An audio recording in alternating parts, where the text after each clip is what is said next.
নতুন সরকার কিভাবে এগোতে পারে, এনসিপির অবস্থানটা কি? আমি তার আগে আওয়ামী লীগের যে প্রশ্নটা এই জায়গায় একটু কথা বলতে চাই।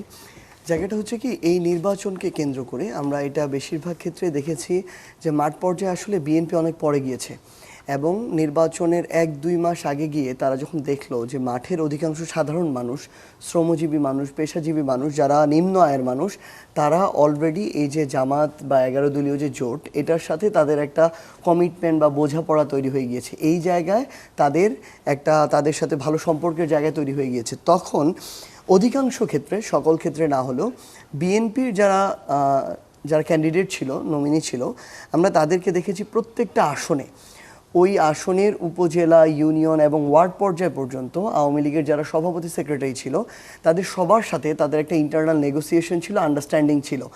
এখানে নির্বাচনের স্বার্থে মাঠের বাস্তবতায় তারা অপরাধী নিরপরাধ কোনো কিছু দেখেনি।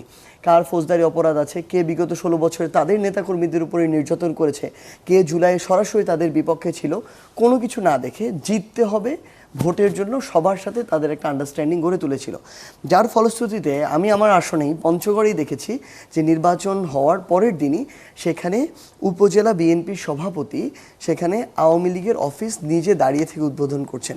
সো আমাদের কথাটা যে জায়গায় আমি আলতাফ ভাইয়ের সাথে একদম একমত হয়ে এই জায়গাটা বলতে চাই যে যারা আওয়ামী লীগের এখানে অপরাধী ছিল, দোষী ছিল, তাদেরকে অবশ্যই বিচারের আওতায় নিয়ে আসতে হবে। কিন্তু যারা তাদের জায়গায় নিরপরাধ, কখনো যারা কোনো অপরাধের সাথে সম্পৃক্ত ছিল না, জুলাইয়ে সরাসরি জুলাই বিরোধী অবস্থানে যারা ছিল না, যারা ফৌজদারি অপরাধে অভিযুক্ত নয়, এই মানুষগুলো যারা শুধুমাত্র শুভাকাঙ্ক্ষী ছিল বা ভোটার ছিল, সমর্থক ছিল, আমরা চাই যে তারা যেন তাদের জায়গা থেকে এই ধরনের একটা সাফারিংসের মধ্য দিয়ে না যায়।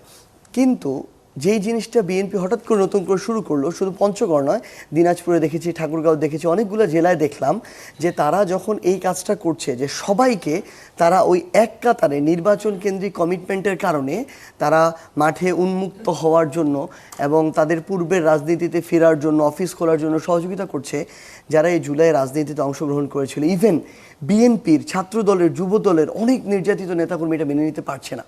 সো আমরা তাদেরকে আহ্বান করব, এই মানুষগুলো যারা এই আন্দোলনে ছিল, যারা নির্যাতিত ছিল, তারা কিন্তু থ্রেট ফিল করছে। কারণ আওয়ামী লীগের যারা দোষী ছিল তারা যদি ফিরে আসে, এই মানুষগুলোর কারো জীবন সেফ থাকবে না।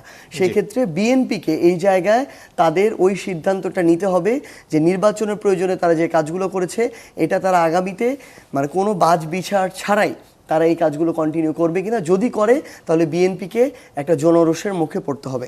ভারতের প্রসঙ্গে আর ভারতের জায়গাটা যেটা দেখেন, আমরা আমাদের জায়গা থেকে এটা মনে করি যে ভারতের সাথে আত্মমর্যাদার, সম্মানের, সমতার এবং ভাই যেটা মাত্র বললো যে উইন উইন সিচুয়েশনের সম্পর্ক অবশ্যই আমরা মনে করি থাকা উচিত। কিন্তু শেখ হাসিনা জুলাই গণঅভ্যুত্থানের নির্দেশদাতা হিসেবে হাজারের অধিক খুনের সাথে সরাসরি সম্পৃক্ত এবং এই দোষে তাকে মৃত্যুদণ্ডে দণ্ডিত করা হয়েছে।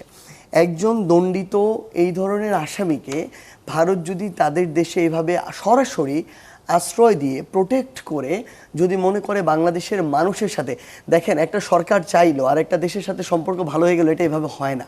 এটা মানুষের মধ্য থেকে আসতে হয়, সরকার মানুষের বাইরে যেতে পারে না। সো এই মানুষটাকে, যিনি এতজন মানুষের একটা অভ্যুত্থানের খুনের নির্দেশদাতা, তাকে বাংলাদেশে ফিরিয়ে না দিয়ে তার বিচারিক প্রক্রিয়া সহযোগিতা না করে ভারত যদি মনে করে বাংলাদেশের সাথে তাদের সম্পর্ক স্বাভাবিক হবে, আমরা মনে করি এটা সম্ভব নয়।